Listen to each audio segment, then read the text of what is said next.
Buenas noches, señoras y señores, y muy buenas noches a todos ustedes. Gracias por estar aquí en la tabla redonda para tratar de un tema muy popular, pero no siempre suficientemente conocido, como es el de la masonería.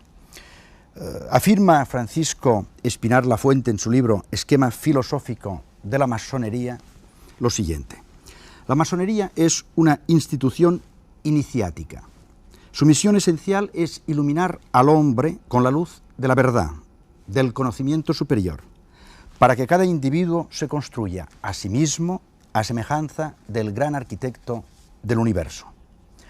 A mi izquierda, a la derecha de ustedes, está Giuliano Di Bernardo, gran maestre del Grande Oriente de Italia. Si la masonería, señor Giuliano, no es una filosofía, ni es una religión, ni es una creencia política, ni una ideología, ¿qué es? La masonería no es una religión. La masonería no es una religión, puesto que no tiene una doctrina de fe, no tiene dogmas, no tiene verdades reveladas. La masonería, sin embargo, adquiere ante todas las religiones el más amplio respeto. Por esta razón, la masonería está abierta a los hombres de todas las fes religiosas, desde los cristianos hasta los musulmanes y los judíos. La masonería no es una ideología política. La masonería no es una ideología política. Por tanto, la masonería no es un partido político. El nivel característico en el que se sitúa la masonería es el nivel moral, lo que significa que los masones, desde el punto de vista moral, contribuyen, colaboran con los políticos para la solución de los problemas humanos y sociales más importantes que hoy afectan al mundo, y lo hacen sin competir con los partidos políticos, sino dando sugerencias. La masonería è invece una filosofia. La masonería, en cambio, es una filosofía práctica que trata del hombre, de su naturaleza y sus finalidades. Por tanto, existe una filosofía masónica y es una filosofía práctica y se basa en algunos conceptos fundamentales que cada masón debe aceptar. Y son los principios de libertad, tolerancia, fraternidad, trascendencia y secreto iniciático. Menace Mesías es gran maestre que está aquí representando a la Gran Logia Unida de Inglaterra. ¿Cómo surgió la idea de la masonería? Nosotros los masones en nuestros libros nos referimos mucho al templo del rey Salomón y posiblemente haya surgido en los tiempos del rey Salomón, aunque no tenemos pruebas absolutamente sobre eso. Lo que sí sabemos es que en la Edad Media hubo un grupo de masones operativos que construyeron catedrales en Europa y que debido a su pericia y su habilidad de construir edificios tan bonitos como se construyeron en esos tiempos, pues fundaron logias operativas. Y esas logias operativas tenían que proteger sus secretos de alguna forma y lo hicieron dando sus secretos a los aprendices y a los maestros masones para que pudieran pasarlos sucesivamente a sus hijos.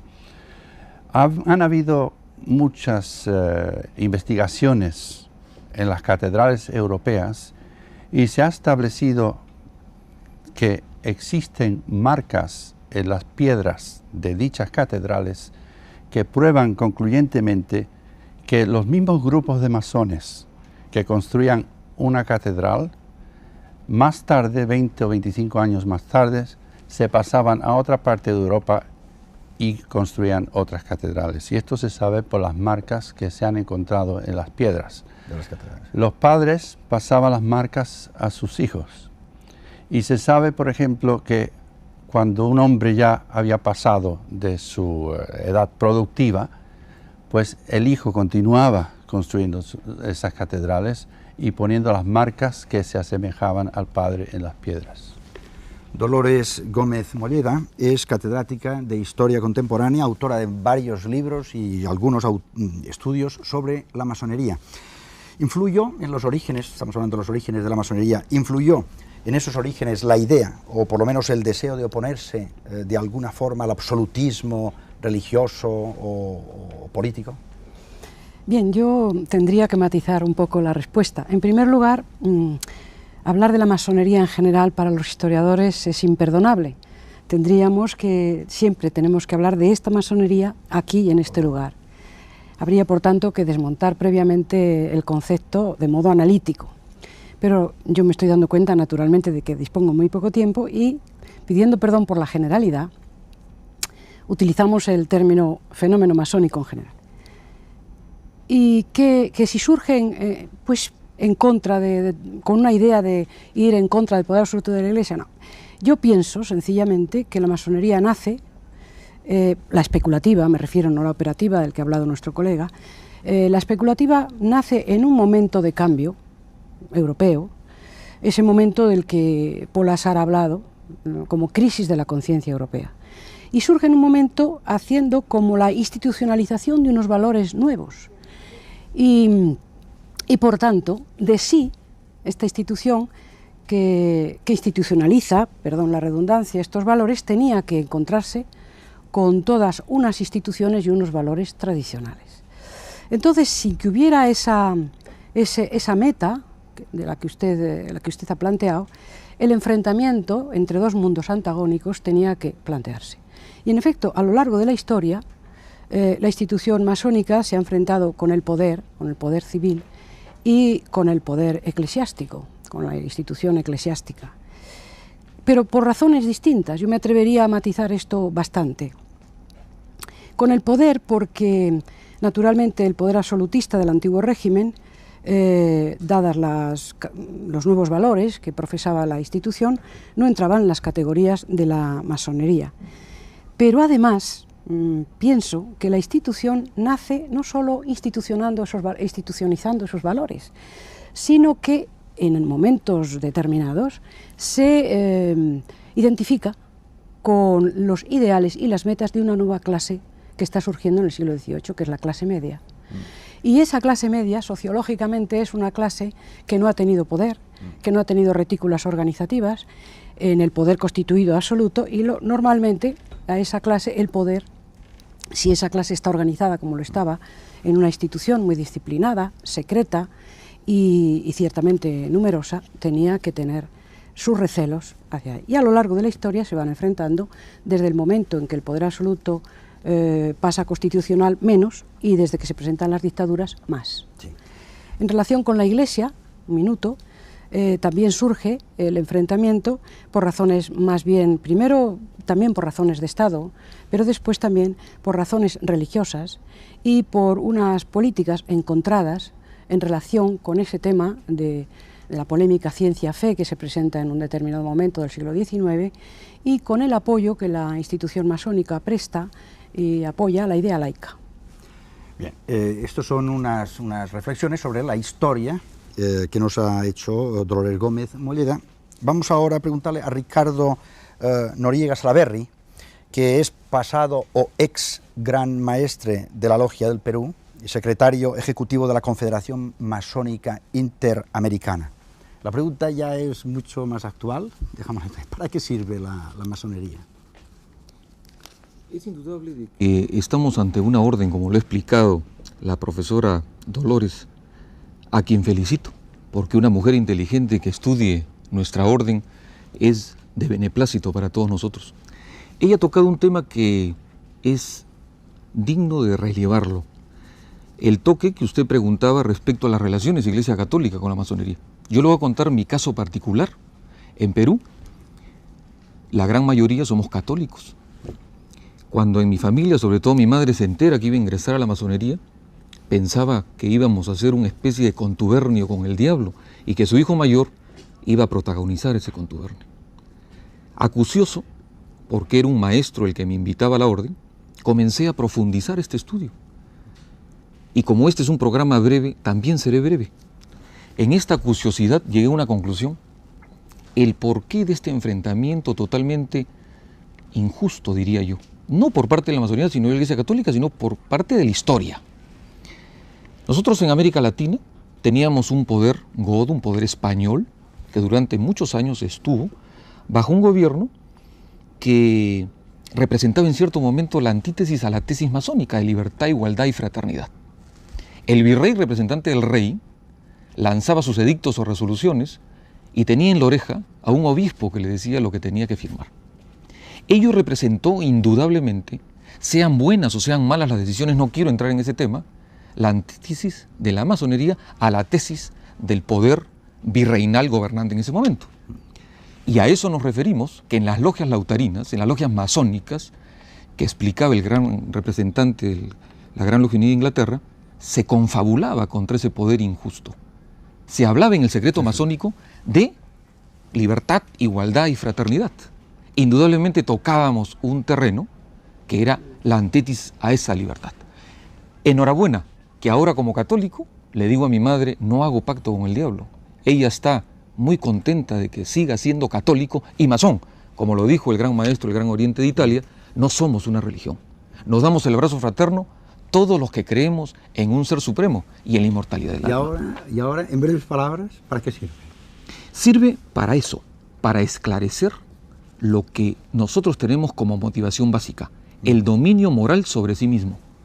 Ese dominio moral sobre lo que representa el estudio filosófico de esta orden de constructores antiguos y ahora de libertarios modernos.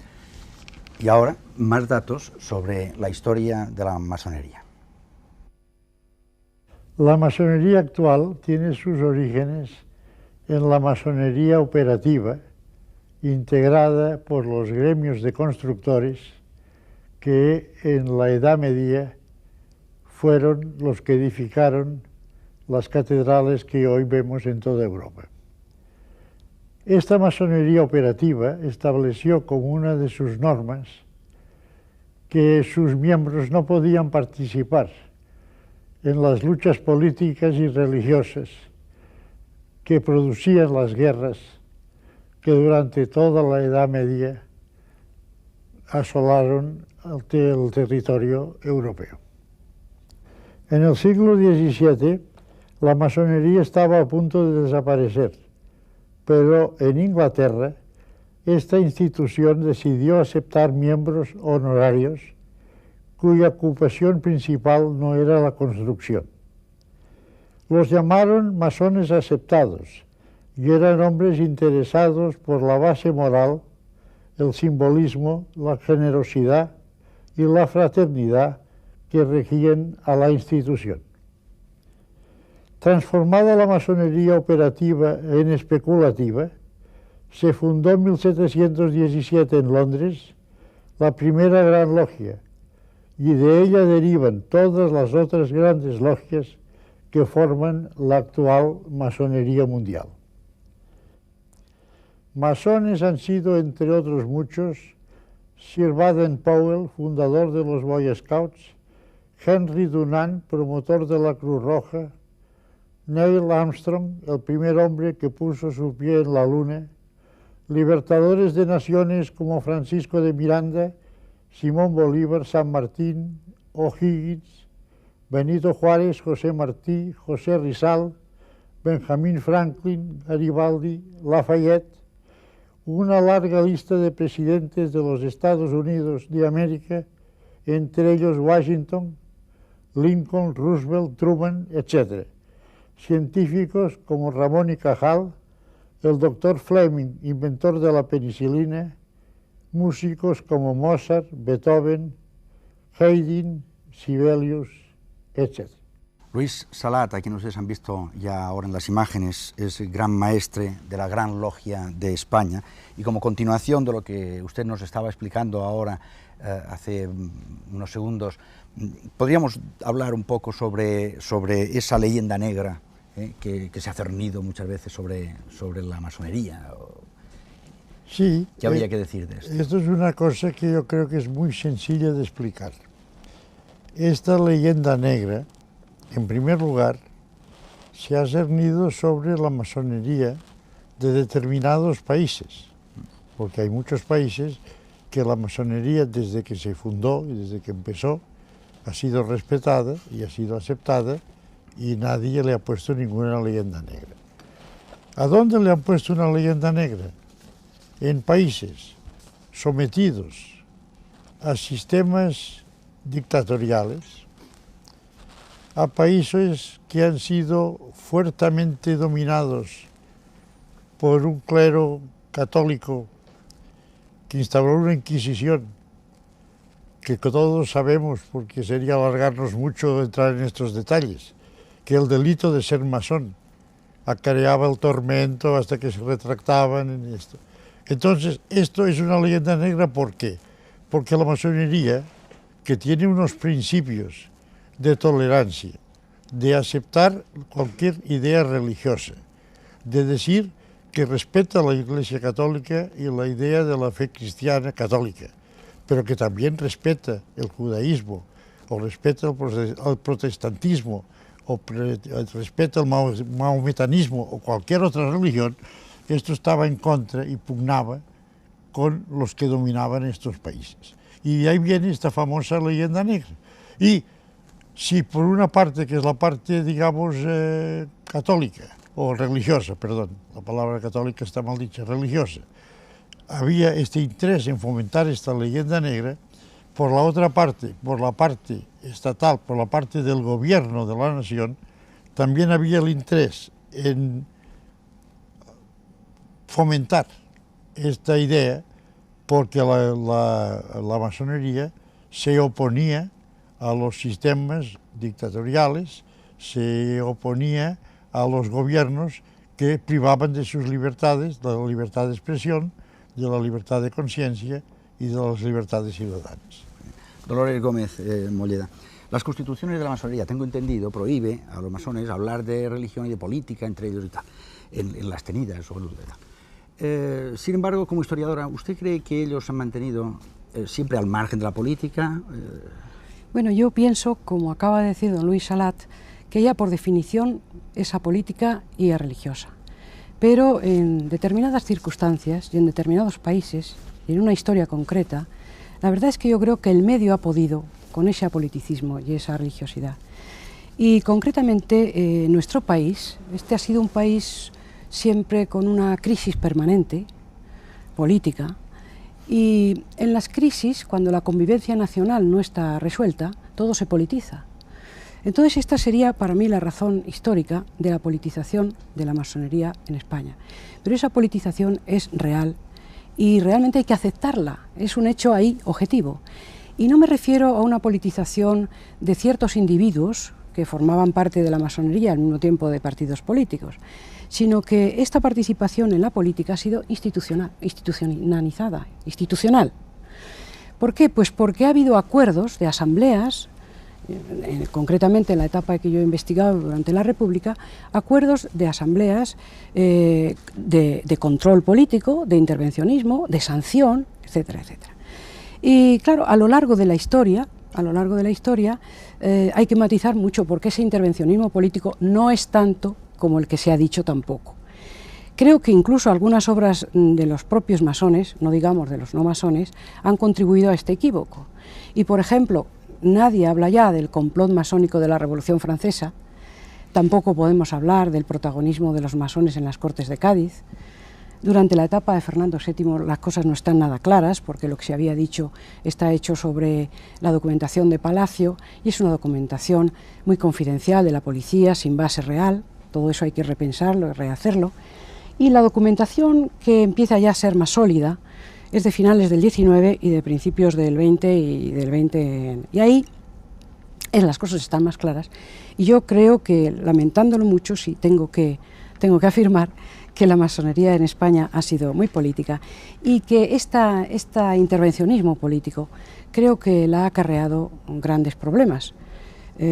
Algún historiador, hablando de este asunto, me ha dicho a mí, yo creo que la masonería en España se buscó un poco lo que le ocurrió, aunque yo no digo eso totalmente, claro, porque, como decía muy bien don Luis Salat, luego ha habido una involucración de cuestiones que han inflamado el asunto, pero en realidad esta intervención en la política le fue muy dañosa a la imagen de la orden. De esa cuestión de la imagen hablaremos, si es posible. Perdón, si me pudiera conceder un minuto. Sí, diga. Aclarar, porque claro, es una cosa, ¿no? Lo que dice nuestra amiga historiadora, es cierto que la masonería en España, hablamos de España. España, sí. Hacía política, intervenía en cuestiones políticas y hacía toda esta actuación. Esto es cierto. Yo entré a la masonería en España en 1935 y desde el día siguiente que entré a la masonería me vi involucrado y entré por cuestiones políticas prácticamente. ¿No? Pero esto es el caso particular. Claro.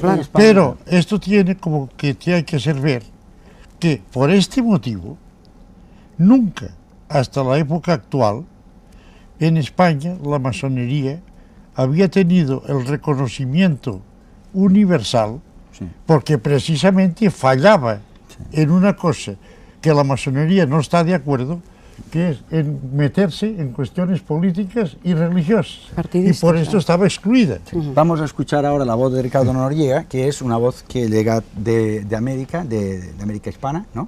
Y cuál es su opinión acerca de lo que estamos precisamente en estos momentos hablando. Claro, respecto a lo de la política, yo creo que debemos dejar delimitado que por norma, por principio, por programa, la masonería como institución no interviene en política. Claro. Casos atípicos, singulares como los que se han explicado ahora, ameritan una parte. ¿Qué sucede en América? En lo que es la masonería moderna. Porque indudablemente San Martín, O'Higgins, Bolívar, como veíamos en el vídeo, al complotar contra un statu quo totalmente injusto, hacían política de libertad. A nosotros nos toca, en mi calidad de gran secretario ejecutivo de la Confederación Masónica Interamericana, coordinar la masonería de 57 grandes logias, 21 países desde México hasta Chile y Argentina. Entonces, vaya la interpretación si esto es política. Nos enteramos que por razones de sus ideas, en Cuba, desde hace más de 20 años, habían 16 hermanos masones presos. Ojo que yo no quiero hacer ninguna disquisición de tipo política, pero por razones de sus ideas. Solicitamos al presidente Fidel Castro su libertad. Y no hubo una negociación porque no había nada que negociar, no había un toma y daca. Era una solicitud fraternal y humanista. Y afortunadamente ahora los tenemos libres. Se puede llamar política a otra actividad que desarrollamos, sobre todo en la Gran Logia del Perú, el Plan Masónico Regional. Somos países que requieren de estos supuestos líderes masones, porque así nos determina la Constitución, que tenemos que ser líderes en nuestra sociedad, el hecho de ayudar a estos pueblos que tanto y tanto requieren de la ayuda, porque el Estado no es suficientemente capaz. Entonces este plan masónico trabaja en 3 aspectos: salud, educación y alimentación, con éxito relevante. Otro proyecto, vayamos también a interpretar si es político, la Asociación Juvenil Masónica Interamericana, la integración de los hijos de masones a nivel interamericano. Y lo último, el proyecto masónico interamericano. Si bien es cierto, la masonería como institución está vedada de ser política, pero no podemos negar que la inquietud de esta orden es preparar a sus hombres para que intervengan en diferentes esferas según su capacidad para hacer política. No es la masonería, sino es el masón individual que la realiza. Giuliano Di Bernardo, si los masones, como reiteradamente se afirma, no son un grupo de presión, ¿cómo realmente quieren cambiar la sociedad? ¿Solamente con esas fórmulas que acabamos de escuchar ahora? La masonería no es un grupo de presión. La masonería no es un grupo de presión. Si en el pasado la masonería se ocupó de política, es porque aún no existían los partidos políticos tal como los concebimos hoy. Por tanto, se ha asumido la carga de actuar a nivel social para solucionar problemas incluso políticos. Hoy que existen los partidos políticos y que desempeñan bien sus tareas sociales, la masonería por fin puede volver a ocuparse del plano moral e iniciático. Pero ¿de qué forma la masonería contribuye hoy para el cambio de la sociedad y del mundo? En primer lugar, tal como dije anteriormente, la masonería es una concepción del hombre. Es masón el hombre que se inspira en los conceptos de libertad, tolerancia, fraternidad y de trascendencia, siguiendo la vía iniciática, típicamente de la vía masona. iniciática hablaremos más tarde. No cabe duda, sin embargo, de que la masonería, al ser una concepción del hombre, cree en un ser supremo. Por tanto, en la masonería no puede existir ateísmo y materialismo. Pero la masonería se ocupa sobre todo del principio de libertad. Podría casi enunciar una ley, una ecuación entre masonería y libertad. La masonería nace y se desarrolla cuando existe la libertad. Cuando la libertad no existe, la masonería está obligada a ir al sueño, como decimos nosotros. Y esta ley la podemos encontrar en todos los contextos históricos, recientes y menos recientes. Pensemos en el nazismo, en el fascismo, en el franquismo. Pensemos también en el comunismo que ahora se está derrumbando. Y en los países del este, en la Unión Soviética, hoy cae la dictadura y vuelve a nacer la masonería. De hecho, la masonería ya ha vuelto a nacer en Yugoslavia, en Checoslovaquia, en Hungría, en Rumanía y dentro de poco tiempo volverá a nacer también en la Unión Soviética. Por tanto, los que afirman que hoy el papel de la masonería se ha agotado, en el sentido de que nosotros los masones sí representamos una tradición importante, pero que se refiere al pasado, se equivocan. El papel de la masonería hoy es más importante del que desempeñó Como ustedes saben, antaño. los masones se rodean de objetos simbólicos, dotados de gran fuerza simbólica. Recordemos algunos ahora. La masonería parte una vez más del arte de los constructores de catedrales para representar simbólicamente la finalidad de su causa. Las herramientas y otros utensilios de trabajo de los antiguos canteros y talladores de la piedra constituyen la panoplia básica de símbolos que han de expresar conceptos sublimes y, en algunos casos, metafísicos. Algunos de los más ilustrativos son el triángulo, figura simbólica por excelencia de la masonería. Se le denomina delta y es el símbolo de la divinidad y de la naturaleza. Representa la unidad trina y los tres reinos. Se trata de un triángulo equilátero cuyos lados se identifican con libertad, igualdad y fraternidad. El compás, que representa la justicia con que deben ser medidos los actos de los hombres, es el emblema más representativo del grado de maestro. La escuadra, símbolo de la rectitud y constituye la joya del venerable maestro, ya que éste debe ser el masón más recto y justo de la logia. El nivel, signo de la igualdad y base de la democracia, distintivo del primer vigilante. La plomada representa la verticalidad jerárquica, también el aplomo, la rectitud y el equilibrio. Es el emblema del segundo vigilante. El mallete o martillo de desbastar la piedra es el símbolo de la actividad, de la voluntad activa y corresponde al venerable y a los dos vigilantes para que, por medio de sus golpes, dirijan los trabajos de los hermanos. El cincel es el punzón usado para esculpir la piedra, simboliza las ventajas de la educación, del esfuerzo de moldear el espíritu. La Biblia, libro sagrado que simboliza la revelación divina. En las ceremonias se le presenta abierto por la primera página del Evangelio de San Juan. Otros símbolos forman parte del atuendo que los miembros masones utilizan en sus ceremonias. El más característico es el mandil. Este delantal era habitual en los artesanos y obreros de la construcción. Los mandiles están decorados según el grado que ostenta quien lo lleva. El de aprendiz es blanco de piel de cordero con una vuelta angular hacia arriba. Los guantes blancos simbolizan unas manos limpias de sangre y de pecado. El collar prende la insignia de cargo del masón que la ostenta. También el templo masónico responde en su configuración a un concepto sublime, representado por un conjunto de símbolos. En primer lugar, el templo pretende ser una representación material de la idea suprema, es decir, el templo del universo, diseñado y construido por el gran arquitecto. La bóveda celeste suele estar representada en el techo, conmemora al universo. El templo masónico ideal es el de Salomón. 2 columnas franquean la única puerta del recinto, cada una con una letra, la J y la B, respectivamente, iniciales de Jaquín y de Boaz, los 2 nombres bíblicos citados en el libro primero de los Reyes. También representan las columnas de Hércules. El suelo está cubierto por un mosaico de ajedrez que representa al bien y al mal, la luz y las tinieblas, el encuentro de los contrarios. Otras 3 columnas representan las 3 luces. Estas columnas son móviles y su colocación depende de la ceremonia que se esté celebrando. Algunas figuras mitológicas griegas suelen adornar el templo masónico, pero no siempre. Este es el caso de Hércules, que representa la fuerza, la actividad, la omnipotencia. Afrodita, símbolo de la belleza, la armonía y el amor, la omnipresencia. Y Minerva, que representa la sabiduría y la verdad, la omnistencia.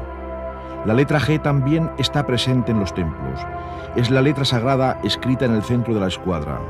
Es la inicial de la palabra de Dios en inglés y de las palabras geometría, gnosis, genio y gravitación. La estrella de 5 puntas es el símbolo del hombre desde la escuela pitagórica.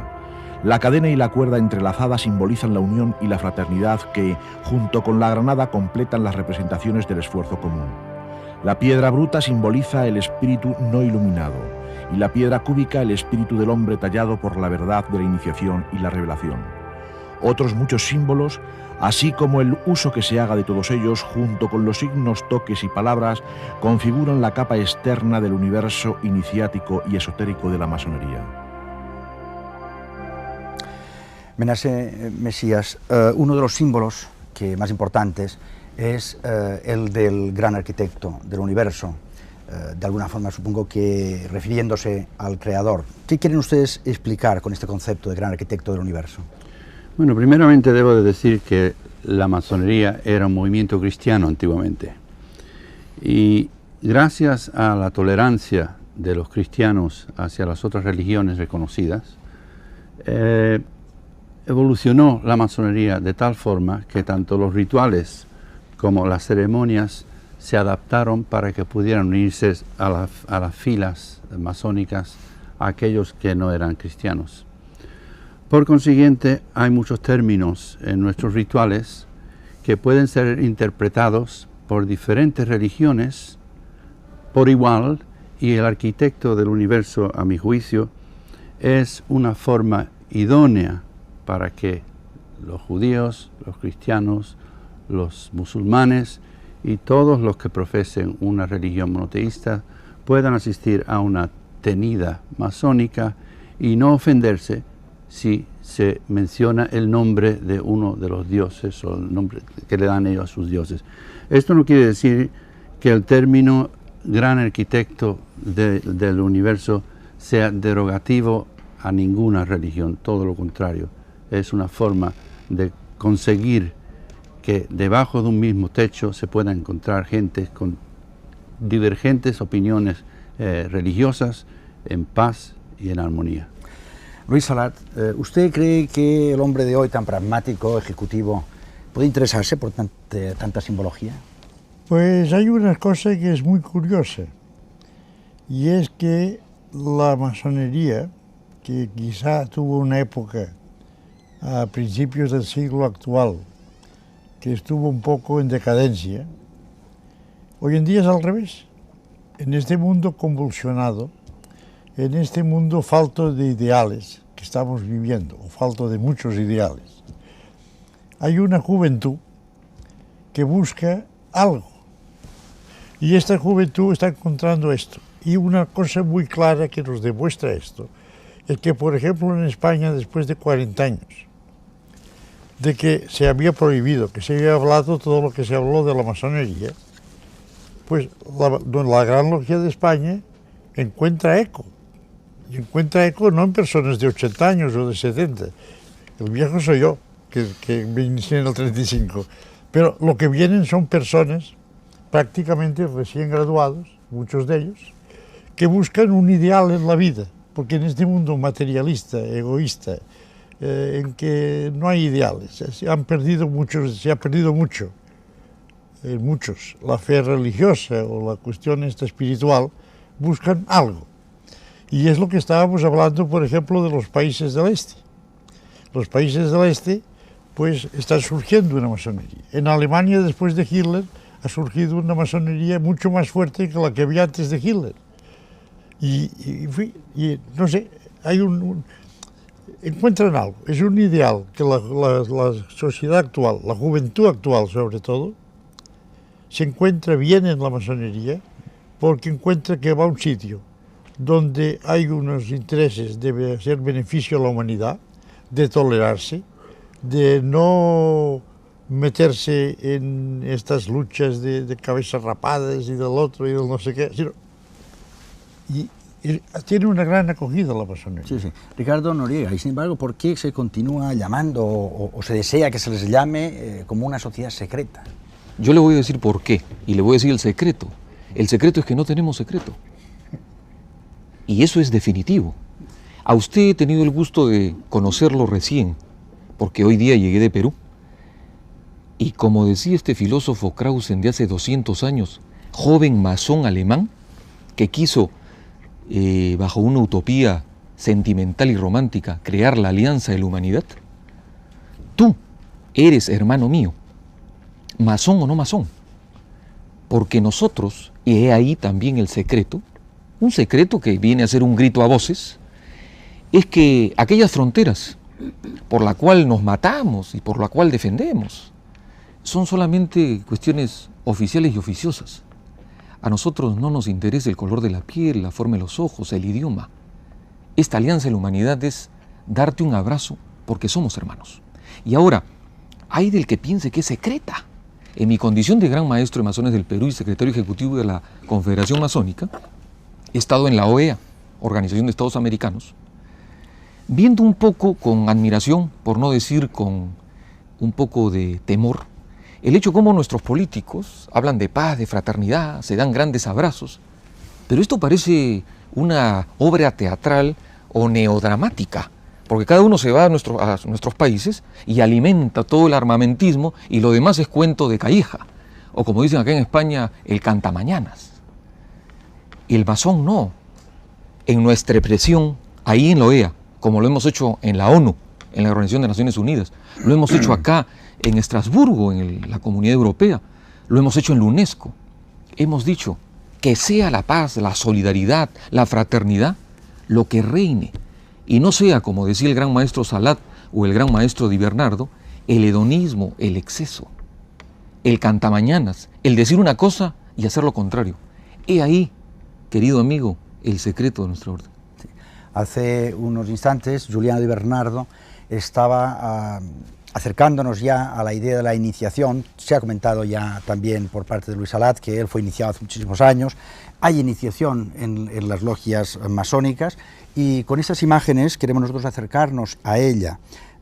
Son imágenes de una producción de televisión española que ustedes recordarán, se llamaba El Olivar de Atocha. Recordémoslas.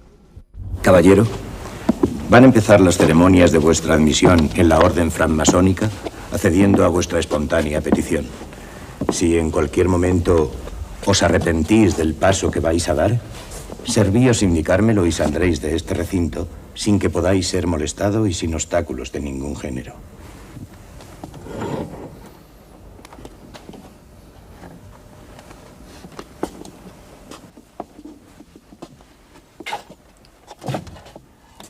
Fijaréis vuestra atención sobre las inscripciones que encontréis en los muros de este recinto y sobre los objetos que os rodean.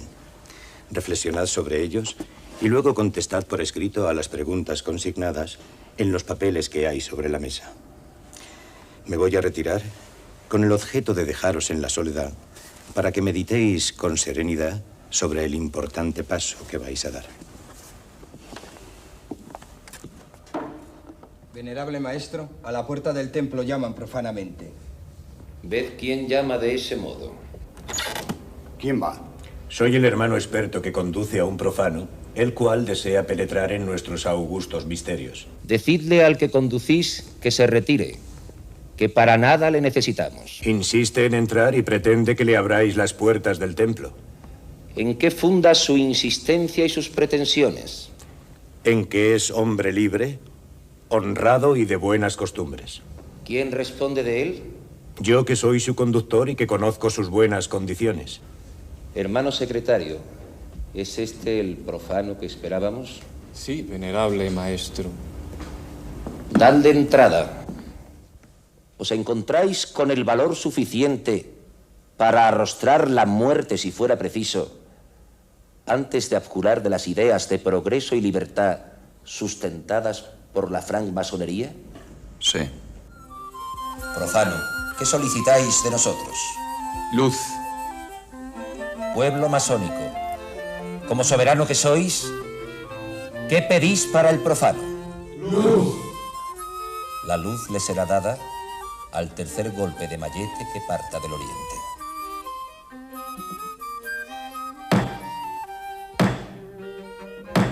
Estas espadas que os apuntan os anuncian que si traicionáis vuestro juramento, no escaparéis al oprobio de todos los masones extendidos por la superficie de la tierra.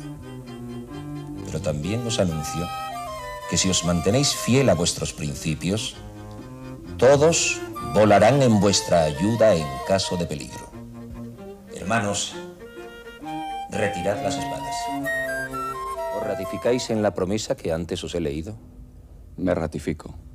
Si así lo hacéis, que el gran arquitecto del universo y la orden os lo premien. Y si no, os lo demanden.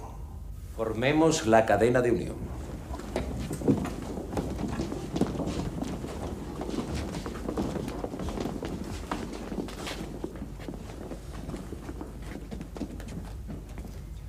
Libertad, igualdad, fraternidad. Giuliano Di Bernardo, antes hablaba usted de la iniciación. ¿Qué significado le dan ustedes, significado profundo le dan a la iniciación en la masonería?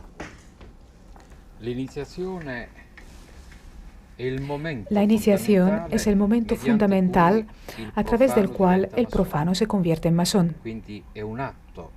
Por tanto, es un acto constitutivo. A través de la iniciación, el profano adquiere una nueva dimensión, que es precisamente la dimensión masónica. Una dimensión que nunca podrá rechazar. Si un día no comparte ya los principios de la masonería, puede entrar en el sueño, pero seguirá siendo masón y lo seguirá siendo hasta su muerte. Por tanto, la iniciación en la masonería puede corresponder al bautizo en la religión cristiana. Se adquiere una calidad que solo la muerte puede quitar. Por tanto, es muy importante el acto de la iniciación. El profano se convierte en masón y desde ese momento empieza a recorrer junto con otros masones y según modalidades iniciáticas basadas en símbolos, rituales, secretos, pero los secretos se refieren a los toques, las palabras, los signos, el camino que lleva a su perfeccionamiento. ¿Por qué el trabajo masónico se desarrolla dentro del templo? Porque solo dentro del templo se puede adquirir aquel estado de sabiduría al que tiende la masonería. Pero el masón, una vez que se ha hecho más sabio, más bueno y más justo, debe ocuparse de la humanidad. El trabajo dentro del templo es la condición esencial para poder ayudar a los otros hombres, incluso a los no masones. Esta es la tarea fundamental de la masonería. A través de la iniciación, el masón se vuelve cada vez más perfecto y una vez alcanzada la perfección, pone a disposición de la humanidad entera su estado de sabiduría. Menace Mesías, ¿por qué ustedes afirman que en la masonería, hemos hablado ahora ya de la iniciación, es una fuente de formación del hombre? Bueno, primeramente debo de matizar que el objeto de la masonería no es el transformar hombres malos en hombres buenos, sino en convertir a los hombres buenos en hombres mejores.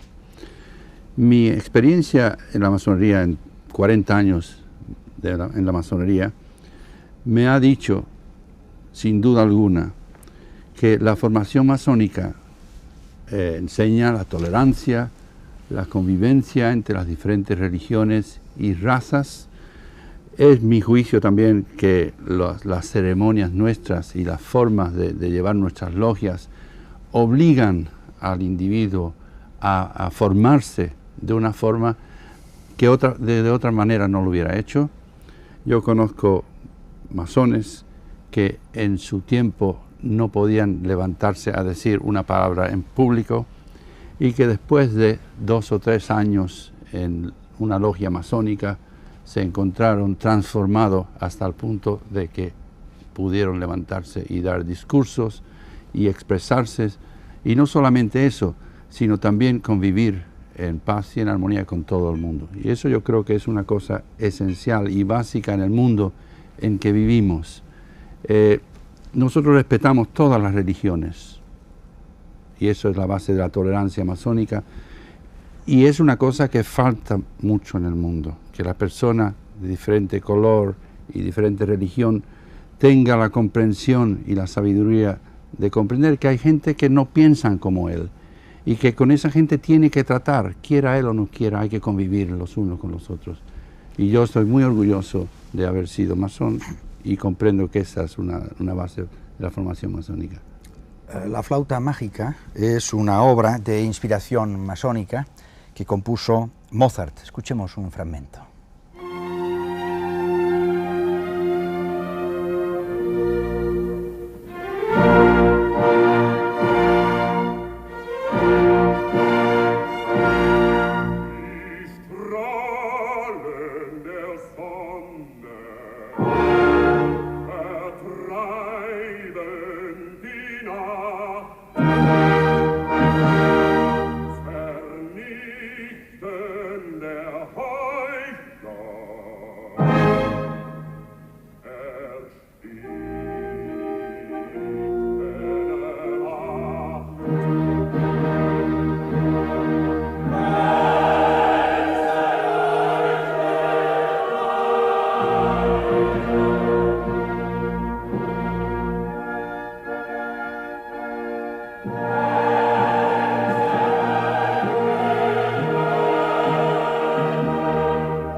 Dolores Gómez, igualdad, fraternidad y libertad. 3 grandes principios y 3 grandes conceptos. ¿Se pueden entender las grandes revoluciones europeas y americanas sin los masones? Bueno, yo, de modo general, y sí, también pidiendo perdón por esta generalidad, creo que ese elemento mesocrático del que aludí al principio, que era el protagonista de las revoluciones burguesas, utilizó a la institución masónica en determinados países, España, Francia, Italia, bien lo sabemos los que estamos aquí, como instrumento. Y la utilizó, perdona que te contradiga, porque precisamente era una sociedad secreta con la que podía contar para organizarse de modo un poco clandestino. Y aunque en cada país habría que matizar la intervención de la masonería, yo puedo decir de modo general una idea que me parece que es aceptable para todos. Y es que la utilizaron sobre todo como lugar de encuentro, como lugar de sociabilidad, y precisamente en España como contrapunto de ese espíritu individualista, excesivamente individualista, que tenemos los españoles. En la época romántica actuó así.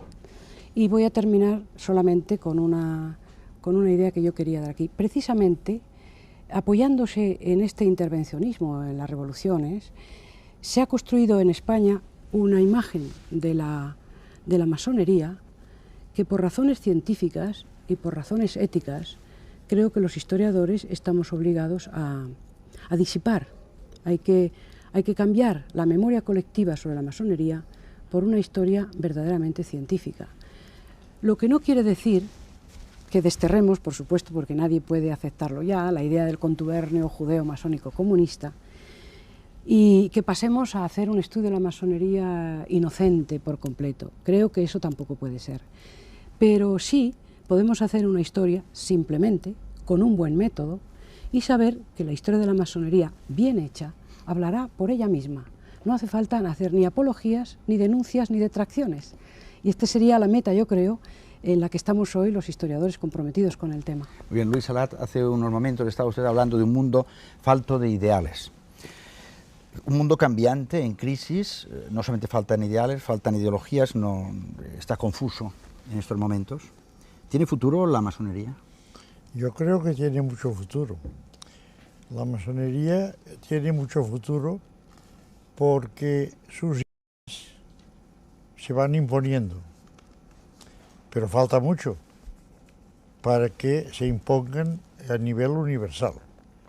Es decir, todas estas cosas que hoy en día nos parecen normales, como puede ser una comunidad europea, todas estas cosas en definitiva no son más que principios masónicos, que es coordinar, como decía el hermano Masías, las personas de diversas nacionalidades, de diversas creencias religiosas, de diversas razas, a entenderse, que deben entenderse, que son hermanos y que deben trabajar por una cosa que es muy sencilla, por el bien de la humanidad. Y esto tiene mucho futuro. Yo creo que la masonería que vivimos en estos momentos es la masonería que, digamos, yo podría decir, comparándole con el ser humano que ahora está tal vez en su adolescencia. De aquí 500 años es cuando será fuerte la masonería. Falta mucho, lo ha dicho Luis Salat, mucho para la igualdad, la fraternidad y para la libertad. Ojalá llegue ese día. Buenas noches, les esperamos el próximo sábado en la Tabla Redonda.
Un grupo de masones operativos que construyeron catedrales en Europa y que debido a su pericia y su habilidad de construir edificios tan bonitos como se construyeron en esos tiempos, pues fundaron logias operativas.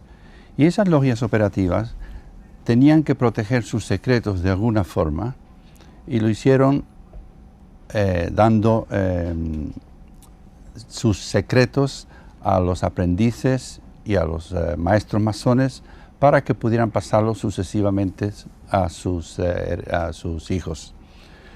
Han habido muchas investigaciones en las catedrales europeas y se ha establecido que existen marcas en las piedras de dichas catedrales que prueban concluyentemente que los mismos grupos de masones que construían una catedral, más tarde, 20 o 25 años más tarde, se pasaban a otra parte de Europa y construían otras catedrales. Y esto se sabe por las marcas que se han encontrado en las piedras. De las catedrales. Los padres pasaban las marcas a sus hijos.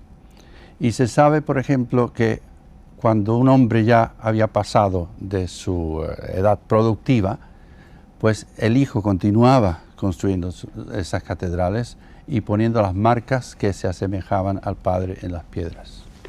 Dolores Gómez Molleda es catedrática de Historia Contemporánea, autora de varios libros y algunos estudios sobre la masonería.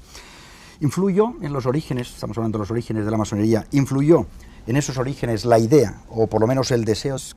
Los nuevos valores que profesaba la institución no entraban en las categorías de la masonería.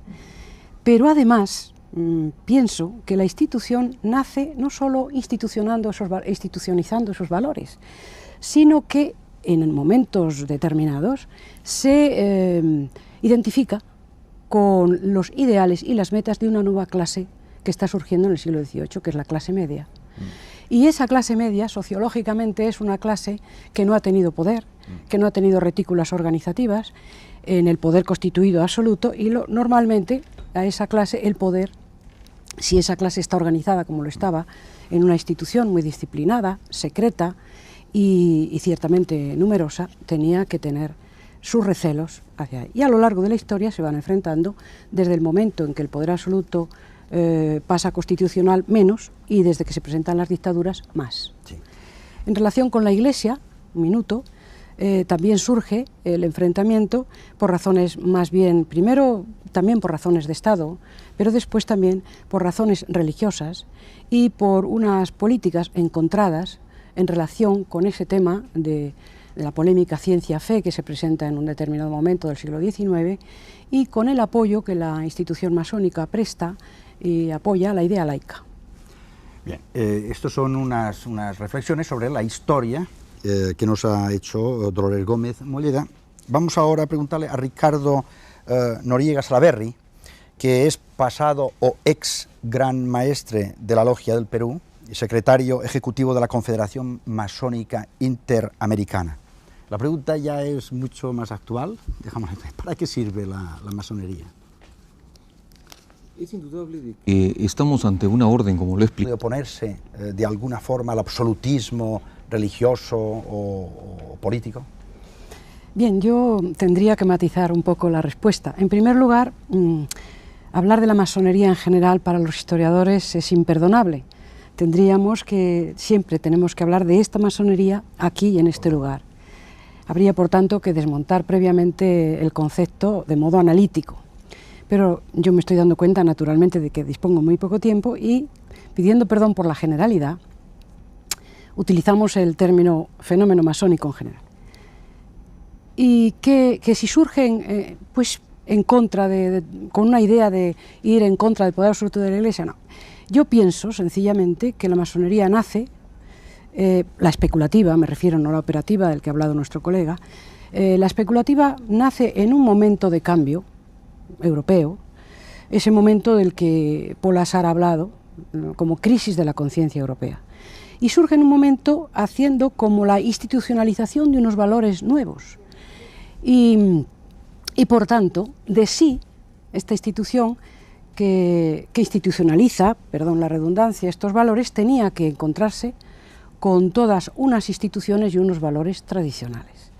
Entonces, sin que hubiera esa meta de la que usted ha planteado, el enfrentamiento entre dos mundos antagónicos tenía que plantearse. Y en efecto, a lo largo de la historia, la institución masónica se ha enfrentado con el poder civil y con el poder eclesiástico, con la institución eclesiástica. Pero por razones distintas. Yo me atrevería a matizar esto bastante. Con el poder porque, naturalmente, el poder absolutista del antiguo régimen, dadas las...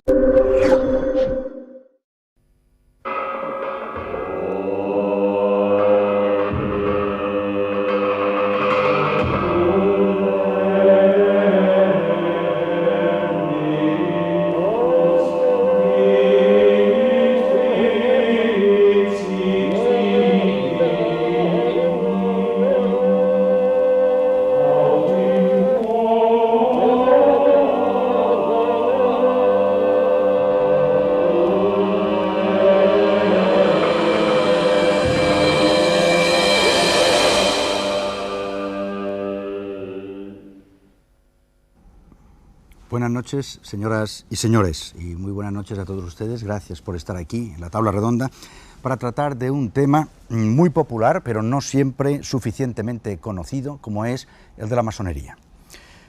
Afirma Francisco Espinar Lafuente en su libro Esquema filosófico de la masonería lo siguiente: la masonería es una institución iniciática. Su misión esencial es iluminar al hombre con la luz de la verdad, del conocimiento superior, para que cada individuo se construya a sí mismo a semejanza del gran arquitecto del universo.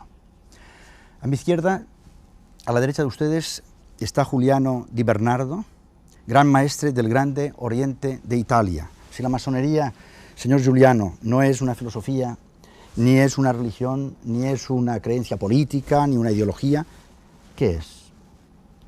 La masonería no es una religión. La masonería no es una religión, puesto que no tiene una doctrina de fe, no tiene dogmas, no tiene verdades reveladas. La masonería, sin embargo, adquiere ante todas las religiones el más amplio respeto.